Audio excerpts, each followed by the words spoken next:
এসব কে করলো শুনি? জানি না স্যার, কিন্তু আমাদের সাবমেরিনটা একটু ক্ষতিগ্রস্ত হয়েছে।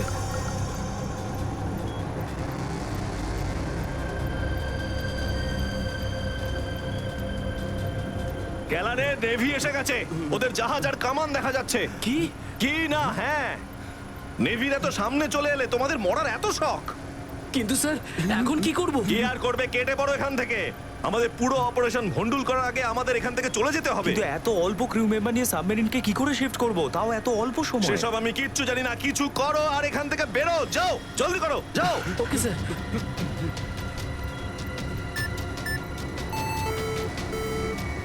ডেকের উপর আমাদের আরো লোক দরকার।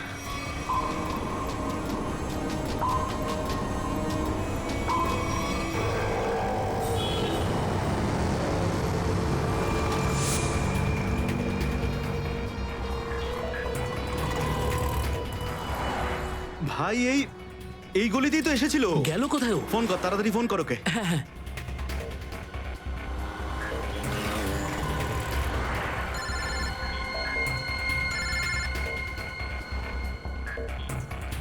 কেটে দিচ্ছে। হ্যাঁ, ফোন কেটে দিচ্ছে।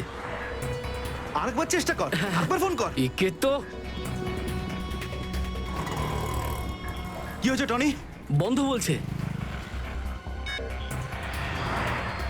ওই দেখ টনি। ওই যে ধর ওকে। দাঁড়া দাঁড়া দাঁড়া দাঁড়া। হ্যাঁ, হ্যাঁ, চল, গাড়িতে চল, চল চল।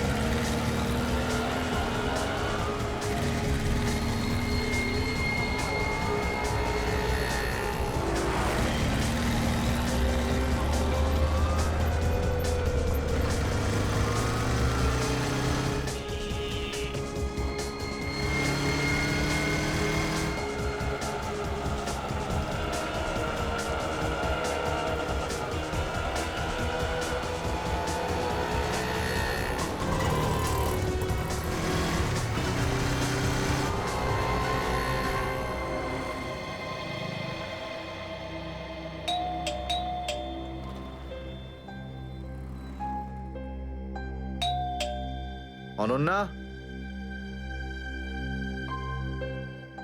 লাইট তো জ্বলছে, তার মানে অনন্যা বাড়িতেই রয়েছে, কিন্তু দরজাটা খুলছে না কেন? অনন্যা, অনন্যা, কোথায় গেছে এই মেয়েটা? অনন্যা,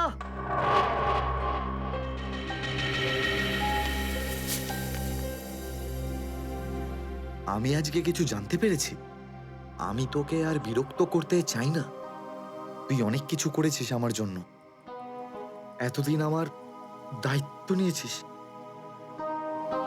এবার আমি চলে যাচ্ছি, তুই নিজের খেয়াল রাখিস। অনন্যা, ও মাই গড, এটা কি করলো এই মেয়েটা? কোথায় খুঁজবো আমি ওকে এবার? কোথায়? অনন্যা, অনন্যা, অনন্যা, আমার বোন অনন্যা। হ্যালো, আগে হ্যাঁ, আপনার 9টার সময় অ্যাপয়েন্টমেন্ট কনফার্ম আছে। আপনি প্লিজ পেশেন্টকে নিয়ে চলে আসুন। হ্যাঁ, ম্যাডাম ম্যাডাম, আমার বোনের অবস্থা খুব খারাপ, ওকে এক্ষুনি ডক্টর দেখাতে হবে। এই ফর্মটা ফিল আপ করুন। আমি ফিল আপ করছি ফর্ম, আপনি ওকে ভর্তি তো করুন আগে। স্যার, অ্যাডমিশনের জন্য ফর্ম ফিল আপ করাটা দরকার। আমি বলছি তো আমি ফিল আপ করে দেবো তোমার ফর্ম, আগে ডাক্তারকে তো দেখাই। স্যার, আপনি এইভাবে কথা বললেই ডক্টর এখানে এসে যাবেন না। আপনার আগেও অনেক পেশেন্টস রয়েছেন, তাদেরকে দেখা হবে, তারপর আপনার বোনকে দেখবেন। আরে কারণ জীবনের প্রশ্ন আর আপনি এখানে ফর্ম নিয়ে পড়ে আছেন। আই এম সরি স্যার, একজন মানুষের জন্য হসপিটালের রুলস পাল্টানো হবে না। আপনি যতক্ষণ ধরে কথা বলছেন ততক্ষণ তো ফর্ম ফিল আপ হয়েই যেত।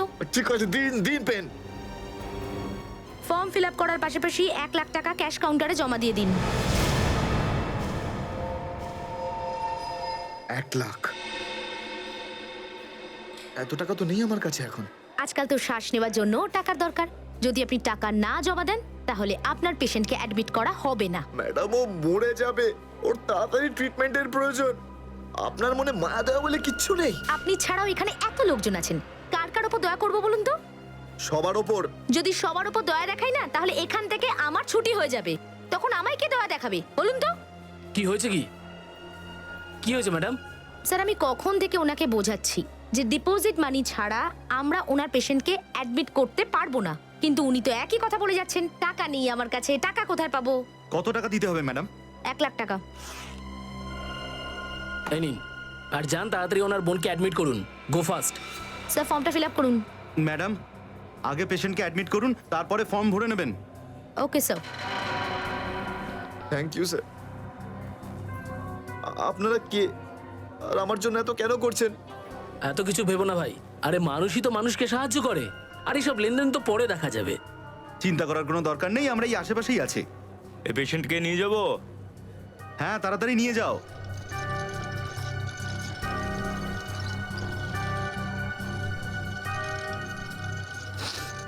আমি আসছি এক্ষুনি। হ্যাঁ যাও।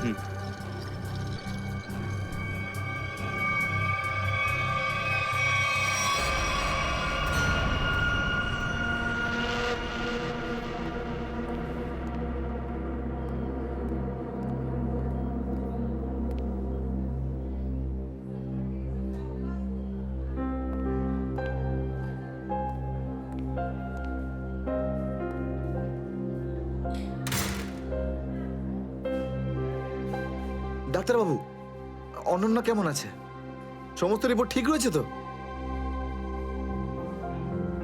আপনি চুপ করে আছেন কেন?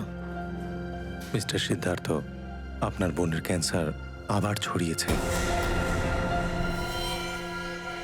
কি? এটা কি করে সম্ভব ডাক্তারবাবু?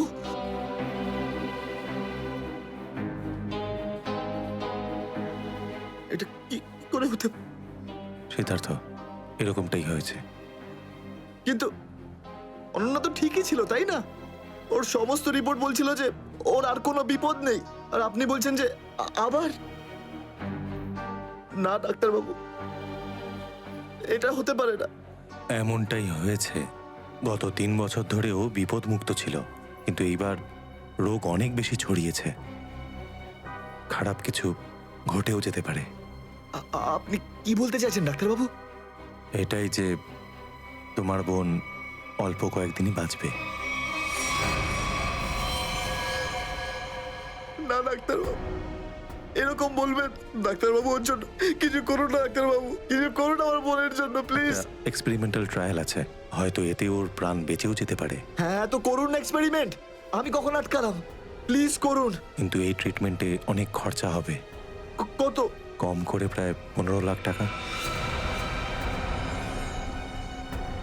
15 লাখ? অনন্যার জ্ঞান ফিরেছে, ও আপনাকে ভেতরে ডাকছে।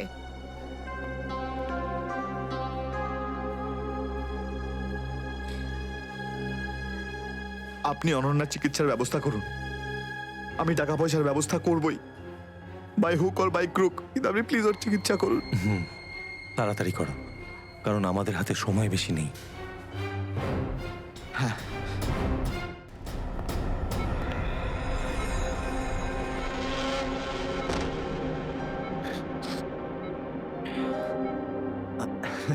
আরে অনন্যা, ডাক্তারের সঙ্গে কথা হলো আমার। তুই তো একদম ঠিক আছিস। ব্যাস আর কয়েকদিনই তোকে বাড়ি ফেরত নিয়ে চলে যাবো আমি। তুই না দাদা, এখনো অব্দি মিথ্যে বলতে শিখলি না।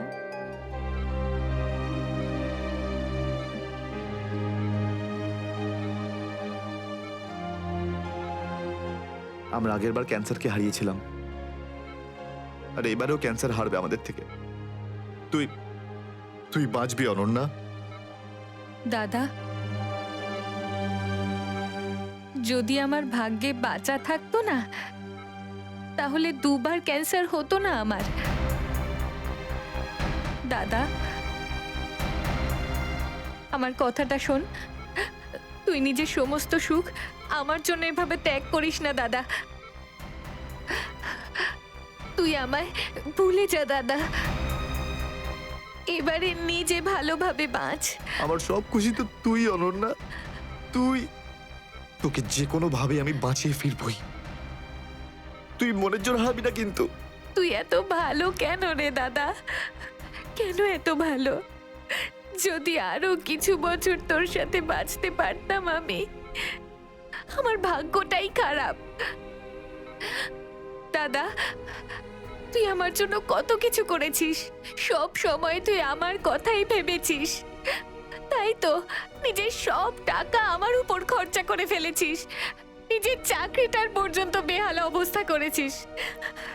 এখন কি নিজের প্রাণ দিয়ে তুই আমায় বাঁচাবি?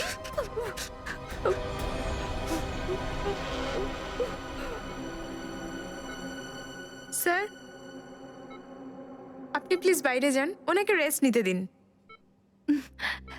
তুই যা দাদা।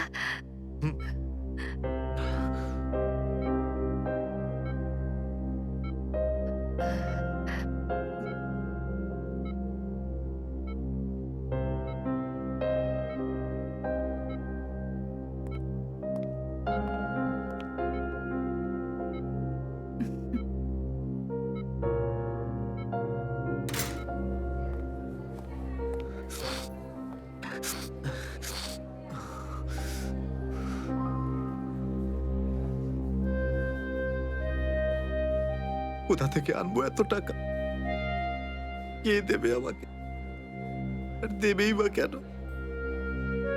অত চিন্তা করো না। চিন্তা করে নয়, বরং কখনো চেয়ে মনের ইচ্ছে পূরণ হয়। বুঝলে সিদ্ধার্থ? আপনি কে? অবস্থার প্রয়োজন মানুষকে সবকিছু জানিয়ে দেয়। তোমার প্রবলেমটা আমি জানি, আর তার সলিউশনও আছে আমার কাছে। মানেটা কি? তোমার বোনের চিকিৎসার জন্য এখানে টাকা জমা হয়ে যাবে, সে ব্যবস্থা আমি করে দিয়েছি। তুমি অত চিন্তা করো না। এইসব কেন করছেন আপনারা আমার জন্য? আমি তোমাকে কোনো উপকার করছি না, বরং তুমিও আমার জন্য কিছু একটা করতে চলেছ। ওহো, সেই জন্যই আপনারা আমাকে বারবার ফোন করছেন। হ্যাঁ, ঠিক চিনতে পেরেছ। কিছুক্ষণ আগে আমার লোকেরাই তোমাকে 1 লক্ষ টাকা দিয়ে সাহায্য করেছে। আচ্ছা, কি করতে হবে আমাকে? সময় হলে আমিই তোমাকে জানিয়ে দেব। আগে তুমি তোমার বোনের ভালো করে চিকিৎসা করাও, তাড়াতাড়ি ওর ট্রিটমেন্ট শুরু করো। আর হ্যাঁ, তারপরে তারপরে এই ঠিকানায় আমার সঙ্গে দেখা করো।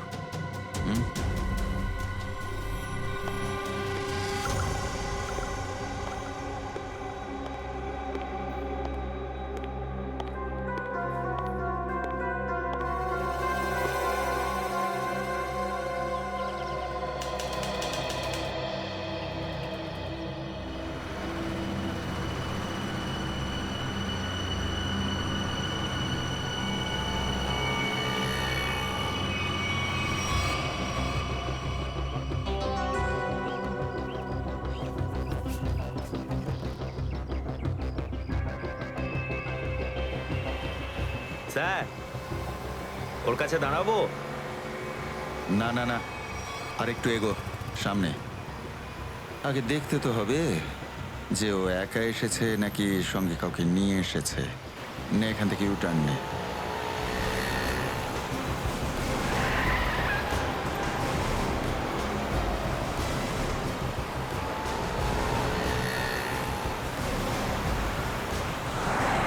মনে হচ্ছে সঙ্গে আর কেউ নেই।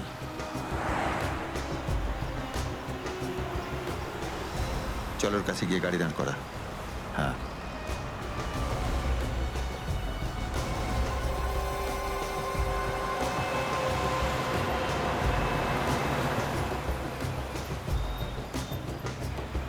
এসো, ভেতরে চলে এসো, তাড়াতাড়ি তাড়াতাড়ি।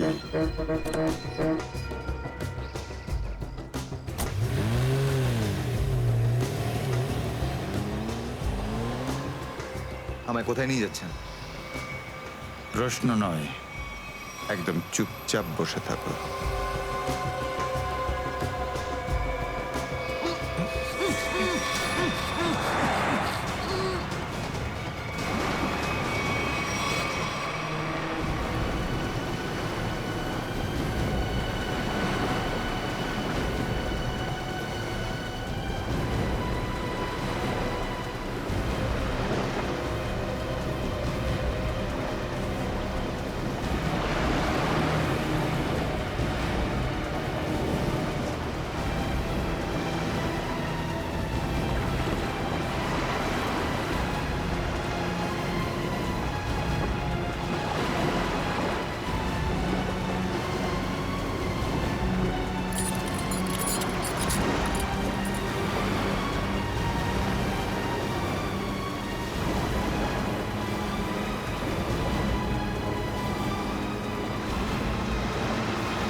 চলো বরাবর তাড়াতাড়ি চলো, হাত লাগাও, তাড়াতাড়ি কাজ করো।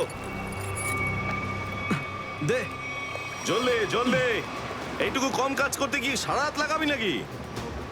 চল আফসার তাড়াতাড়ি, আরে তাড়াতাড়ি কর, চলো ফটাফট কর। তাড়াতাড়ি। আরে চল চল চল, বের করো। তাড়াতাড়ি কর, আরে তাড়াতাড়ি।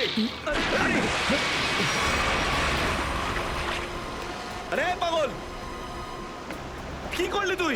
সরি স্যার, হাত থেকে ফসকে গেছে। স্যার ওই তাড়াতাড়ি করছিলাম তাই। তোর এই গাধামোর জন্য আমার কোটি টাকার মাল জলে চলে গেল। আরে এই কেন রে? স্যার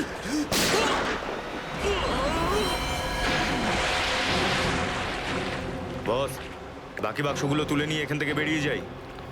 হ্যাঁ এই চলো, বের কর বের কর, দে ফটাফট। হ্যাঁ চলো চলো তাড়াতাড়ি। হ্যাঁ এই দুটো লাশই সমুদ্রের মধ্যে কম করে 12 ঘন্টা ডুবেছিল। হ্যাঁ সালুকে, হ্যাঁ কোস্টগার্ডরাই এদের দুজনকে পেয়েছে। ওরাই এই দুটো লাশ উদ্ধার করে আর আমাদের হাতে তুলে দেয়। ভাই, এই দুজনকে পয়েন্ট ব্ল্যাঙ্ক রেঞ্জ থেকে গুলি করা হয়েছে। এর ক্ষতটা দেখো বস, এ দেখো।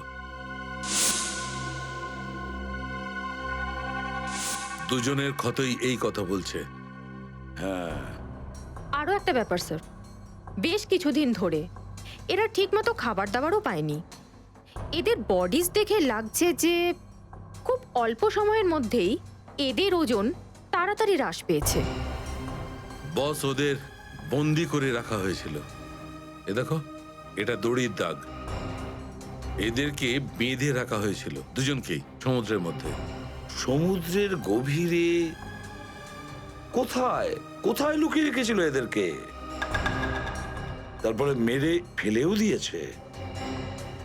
কি কি চাইছিল খুনি? হ্যাঁ সচিন, আচ্ছা ঠিক আছে, বলো সচিন, কি জানতে পেরেছো? স্যার, এরা দুজন সমুদ্রের পাশের গ্রামটাতে থাকে স্যার। আর ওরা কাল রাতে কিছু এমন দেখেছে যেটা বলতে চায়। আচ্ছা, তাহলে বলো, কি দেখেছো তোমরা? স্যার কালকে রাতে আমরা মাছ ধরার জন্য সমুদ্রের অনেক গভীরে যাই। আমাদের নৌকার ইঞ্জিনটা খারাপ হয়ে যাওয়াতে আমাদের ফিরতে অনেক সময় লেগে যায়। স্যার, যখন আমরা ফিরে আসছিলাম তখন কিছুটা দূরে আমরা একটা বোটের আওয়াজ শুনতে পাই, আর তাতে বসে কিছু লোক কারোর জন্য অপেক্ষা করছিল। আচ্ছা, কারা সেই লোক? স্যার জানি না, অনেক অন্ধকার হয়ে গেছিল। হ্যাঁ স্যার, তখন সমুদ্রের মাঝখান থেকে জোরে জোরে ইঞ্জিনের শব্দ পাচ্ছিলাম। জলের ঢেউ একেবারে উথাল পাথাল করছিল। আর তারপরে সমুদ্রের মাঝখান থেকে কোনো জিনিস উপরে চলে আসে। সমুদ্রের ভেতর থেকে কোনো জিনিস ওপরে চলে আসে? কি? একটা বড় বাসনের মতন জিনিস হবে।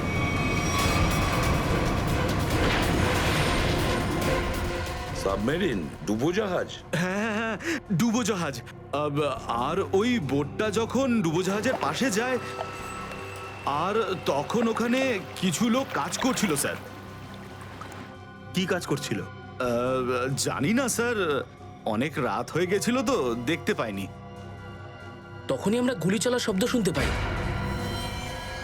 গুলি চালানোর শব্দ? কটা গুলি চলেছে? দুটো গুলি স্যার। ও, দুটো গুলি চলেছে।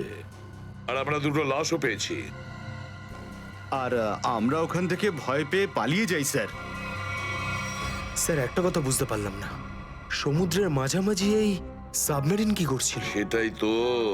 আর ওই বোটটায় তাহলে হচ্ছিল কি? স্যার, হ্যাঁ Pankaj? Sir missing person bureau থেকে দুজন ভিক্টিমের ডিটেলস পাওয়া গেছে। গ্রেট। অমল, মনোজ আর দুজনেই একই দিনে নিখোঁজ হয়েছে। আর স্যার দুজনেই মেরিন ইঞ্জিনিয়ার্স। হ্যাঁ সেটাই তো, মেরিন ইঞ্জিনিয়ার। সচিন, এটা কোনো কোইন্সিডেন্ট নয়, কোনো সংযোগ নয়। কারণ মেরিন ইঞ্জিনিয়ার্সরা অনেক কিছু কাজ করে সাবমেরিনে, ডুবোজাহাজে। এটা কোনো কাকতালীয় নয়। আর স্যার, ইন্ডিয়ান ওয়াটারে এই ডুবোজাহাজ আসলে কি করছিল? কিছু না কিছু গোলমাল তো আছে, খুব বড় রকমের গোলমাল আছে, খুব বড় রকমের গোলমাল। খোঁজ নিতে হবে ওই ডুবোজাহাজের ব্যাপারে। ইন্ডিয়ান নেভি, ভারতীয় নৌসেনা থেকে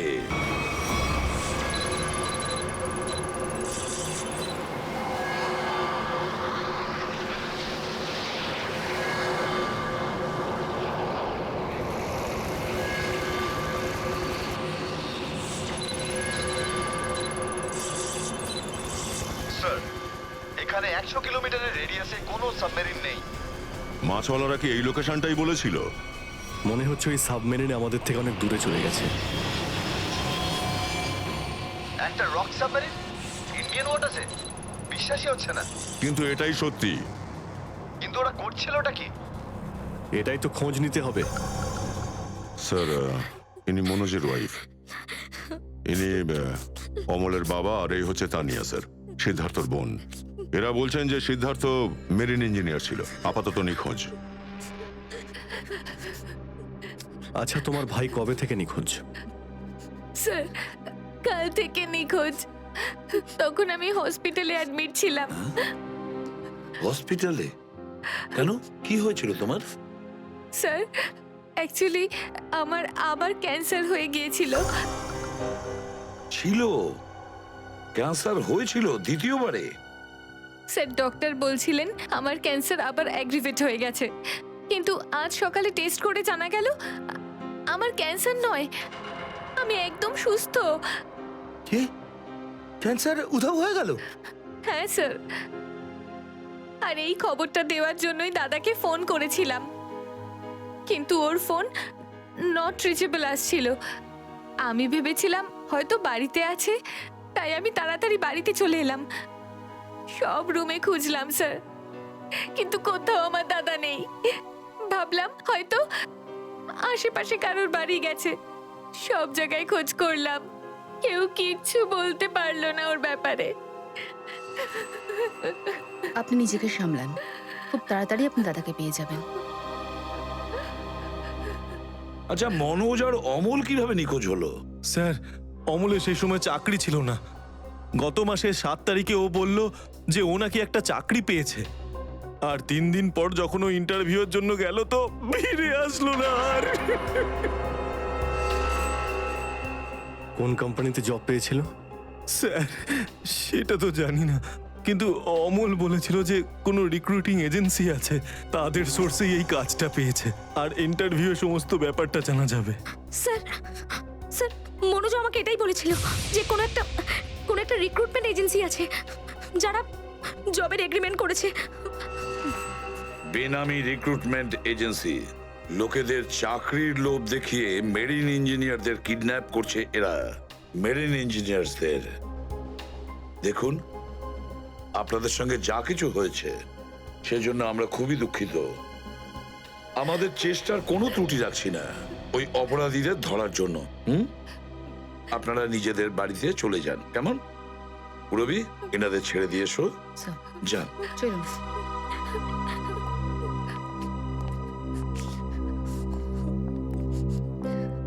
স্যার, হ্যাঁ, স্যার প্লিজ স্যার, আমার দাদাকে খুঁজে দিন আপনারা। ও ছাড়া আমার আর কেউ নেই স্যার, আমার আর কেউ নেই। দেখো মা, চিন্তা করুন না, তোমার ভাইকে আমরা খুঁজে দেবো, আমরা কথা দিচ্ছি। যাও স্যার, পারবেন তো আপনারা? আসুন। Thank you sir.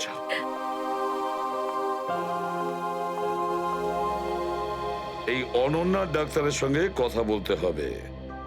স্যার, হ্যাঁ, স্যার হতে পারে যে সাবমেরিনে প্রচুর টেকনিশিয়ানের প্রয়োজন ছিল, আর সেই জন্যই ওরা এই চাকরির জালটা পেতেছিল। স্যার, এই ডুবো জাহাজটা কোথায় আছে আমরা জানি না স্যার, তাহলে অপরাধীদের আমরা ধরবো কি করে? পঙ্কজ, আমাদের এমন কিছু করতে হবে যাতে অপরাধীরা আমাদের খোঁজে আর এই ডুবোজাহাজ অব্দি নিয়ে যায়। কিন্তু অপরাধীরা আমাদের খুঁজবে কেন? খুঁজবে কেন? খুঁজবে না? ওদের তো 2জন ইঞ্জিনিয়ার মারা গেছে, আর ওদেরকে রিপ্লেস করার জন্য এদের নতুন ইঞ্জিনিয়ার তো লাগবেই। আর এই জন্য আমরা অনেক ভেবে চিন্তে প্ল্যান তৈরি করব। ভেবে চিন্তে প্ল্যান তৈরি করব।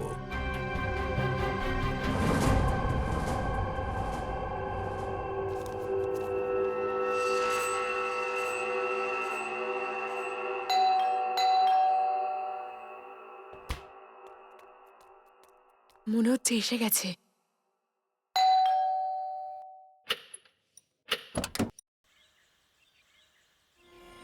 আসুন আসুন, আপনার জন্যই অপেক্ষা করছিলাম, অনেকক্ষণ ধরে বসে আছেন।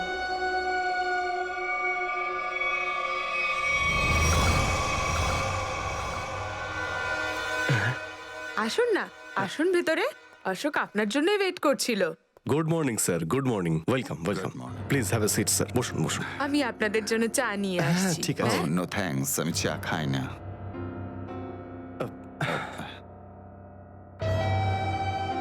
স্যার প্লিজ আমার ভাইকে চাকরিটা দিন না, প্লিজ স্যার। আমাদের অনেক ধার রয়ে গেছে, জানি না আমরা কিভাবে সেটা শোধ করব। দিদি দিদি, এক মিনিট এক মিনিট। আরে আমাদের তো আগে কথা বলতে দাও প্লিজ। তুমি এসো, তুমি আমার জন্য চা করে নিয়ে এসো, যাও প্লিজ প্লিজ। জানি না তুই কবে চাকরি পাবি, আমার তো খুব চিন্তা হয়।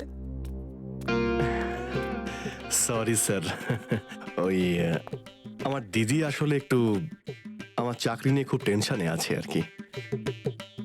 ওনার একটু আসলে টাকা নিয়ে ওনার একটু নিশ্চয়ই বুঝতে পেরেছেন। হয় এরকম, আসলে টাকা জিনিসটাই এরকম। তাহলে স্যার আমার এই চাকরিটা পাকা ধরে নেবো স্যার? দেখা যাক, তার আগে তোমাকে কিছু প্রশ্ন করতে চাই। যা জিজ্ঞেস করার জিজ্ঞেস করতে পারেন, আমি রেডি স্যার। কিন্তু স্যার স্যার প্লিজ স্যার, এই চাকরিটা আমাকে আপনি দিয়ে দিন প্লিজ স্যার। অ্যাকচুয়ালি স্যার আসলে আমাদের টাকার খুব প্রয়োজন স্যার। Sir please sir. খুবই এক্সাইটেড দেখছি আপনি এই চাকরিটা নিয়ে। সে তো একদমই স্যার। আসলে স্যার আমি আগে ওই গভর্নমেন্ট জব করতাম স্যার। স্যার ওই গভর্নমেন্ট জবে প্রমোশন আর টাকা পেতে অনেক কষ্ট করতে হয় স্যার। এই জন্যে স্যার আমি রিজাইন করে দিয়েছি। আপনার পুরো নাম আর ডেট অফ বার্থ? আমার নাম Ashok Kumar. Date of birth 10th April 1976। আর কোয়ালিফিকেশনস? মাস্টার করেছি sir, master in marine engineering from GID college. তার মানে সাবমেরিনের ইঞ্জিনের মেনটেন্যান্স আর নেভিগেশনের ব্যাপারে তো নিশ্চয়ই নলেজ আছে। Yes yes yes sir, you are right sir. তো মিস্টার অশোক, একটা কথা বলুন, আপনার এক্সপিরিয়েন্স অনুযায়ী একটা সাবমেরিনকে জলের নিচে কতটা গভীর অবধি নিয়ে যেতে পারেন? কত গভীর অবধি? স্যার সেটা তো ওটা স্যার ডিপেন্ড করে স্যার, মডেলের ওপর ডিপেন্ড করে স্যার। ওর ভেতরে গিয়ে আমি সাবমেরিন ঠিক করেছি স্যার। আর মেরিন তো অনেকটাই নিচে যায় স্যার, 400 অবধি যায় স্যার। ও হ্যাঁ, আমি আপনার স্কুলের প্রিন্সিপাল মিস্টার সুরেশের সঙ্গে কথা বলেছিলাম, আপনার খুব প্রশংসা করছিলেন। ওনার টাচে আছেন তো আপনি? প্রিন্সিপাল প্রিন্সিপাল স্যার খুব ভালো লোক স্যার। স্যার আমার প্রিন্সিপাল আমার মেন্টরও ছিল স্যার। ওনার নাম স্যার সুরেশ নয়, মহেশ ছিল স্যার। আর স্যার উনি তো 2012-এ রিটায়ার করে গেছেন। আর ওনার পরে হয়তো সুরেশবাবু এসেছেন প্রিন্সিপাল হয়ে, ওটা স্যার আমি ঠিক জানি না স্যার, সেটা আপনি নিশ্চয়ই জানবেন। ওকে মিস্টার অশোক,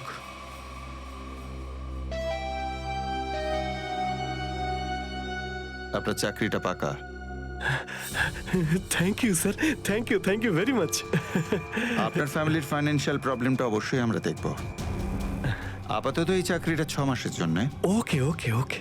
এখানকার রুলস অ্যান্ড রেগুলেশনস আপনি জয়েন করার পর জানতে পারবেন। Of course sir, thank you sir. আর হ্যাঁ,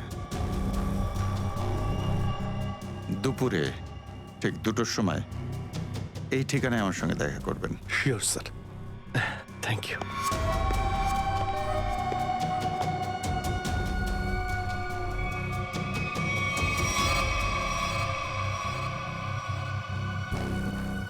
কাজ হয়ে গেছে, আরো একটা জব পাকা হয়ে গেছে আমার।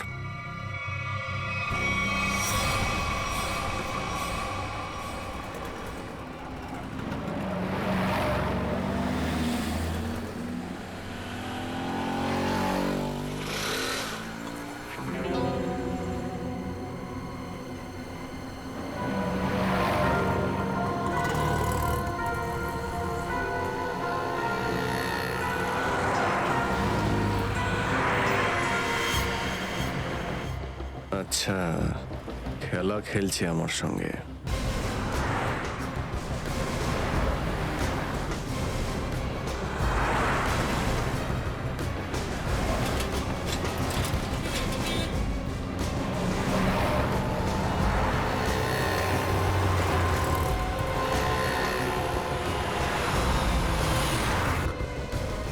নমস্কার। হ্যাঁ ঠিক আছে, ভিতরে বস। সুশীল চলো তাড়াতাড়ি ভালো করো। নমস্কার।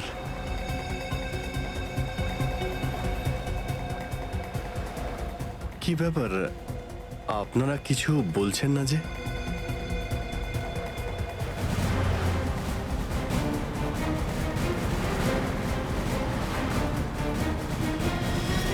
আচ্ছা, আপনারা কি এদের... এই চুপ চুপ চুপ।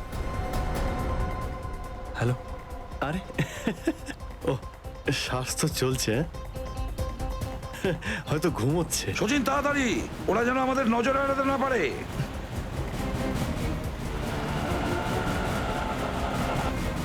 আরে স্যার, আপনি চোখ খুলে কেন ঘুমোচ্ছেন? খুব স্ট্রেস পড়ে চোখের উপরে। আমি এক্ষুনি বন্ধ করে দিচ্ছি। এখন তোরও ঘুমানোর সময় চলে এসেছে। আরে কিন্তু আমি রাতে ঘুমোই, দিনের বেলা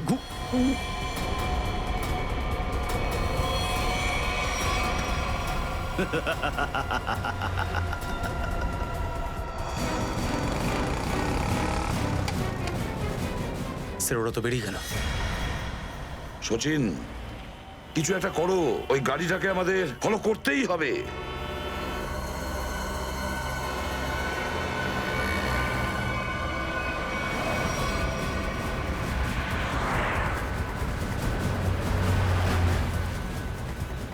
গাড়িটা কোথাও দেখতে পাচ্ছি না। সচিন দেখো একটু, দেখো তোমার রাইটে কিছু দেখা যাচ্ছে কিনা। স্যার ওই যে গাড়িটা। ইয়েস, কিন্তু ওরা রাইট সাইডে যাচ্ছে কেন? হ্যাঁ স্যার, এরা ঘুরে গেল কেন? ওদের তো সোজা যাওয়া উচিত ছিল, সমুদ্র তো সামনে। নিখিল, অভিজিৎকে ট্র্যাপ করো ওই জিপিএস এ।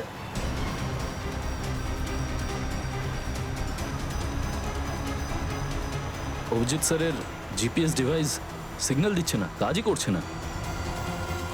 ওভারটেক করো এই গাড়িটাকে, ওভারটেক করো। এই দাঁড়া দাঁড়া দাঁড়া দাঁড়া।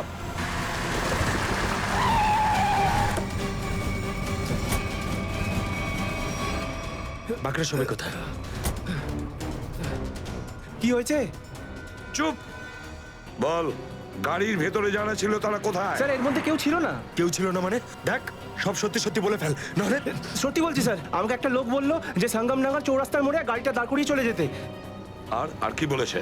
আর তো কিছু বলেনি, এই কাজের জন্য ও আমাকে 5,000 টাকাও দিয়েছে। ওই মেরিন অব্দি পৌঁছানোর একটাই রাস্তা ছিল, আর সেটাও বন্ধ হয়ে গেল। নিখিল, সিআইডির কোনো রাস্তা বন্ধ করা যায় না। যদি একটা রাস্তা কেউ বন্ধ করে, অন্য রাস্তা আমরা তৈরি করি।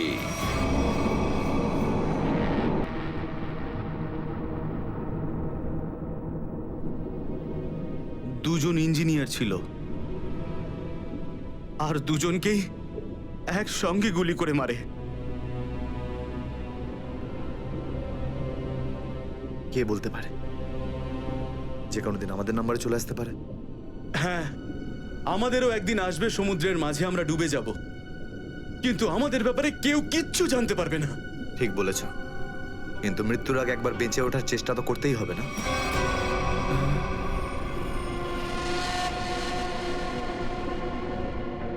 চারদিকে সমুদ্র, সিদ্ধার্থ, আমরা চাইলেও কিছু করতে পারবো না।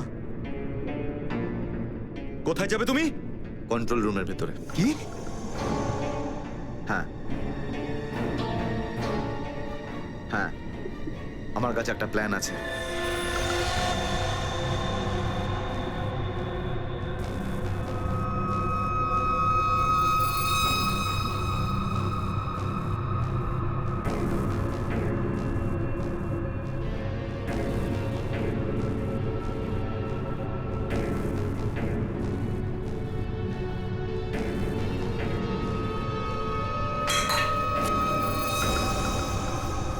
কেউ ওখানে?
এখানে কি করছিস? আমার পেটের ভিতরে খুব জোরে ব্যথা করছে। পেটে ব্যথা না নাটক করছিস? সত্যি বলছি, আমার পেটের ভেতরে খুব জোরে ব্যথা করছে। কিছু একটা করো প্লিজ। এই আবার কোথায় গেল? চল ঠিক আছে চল চল এদিকে চল।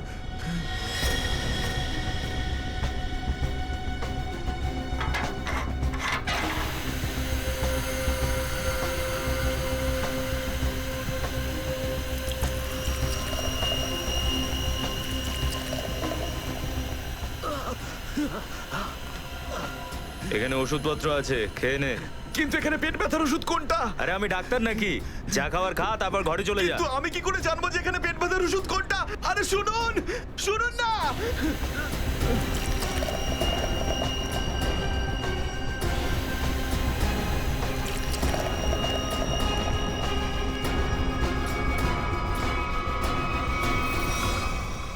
এই এখানে কি করছিস? আমি কন্ট্রোল রুম দেখতে এসেছিলাম শুধু। এই না জিজ্ঞেস করে কি করে এলি তুই? এদিক ওদিক গেলে না প্রাণে মেরে দেবো। চল বেরো এখান থেকে, বেরো চল।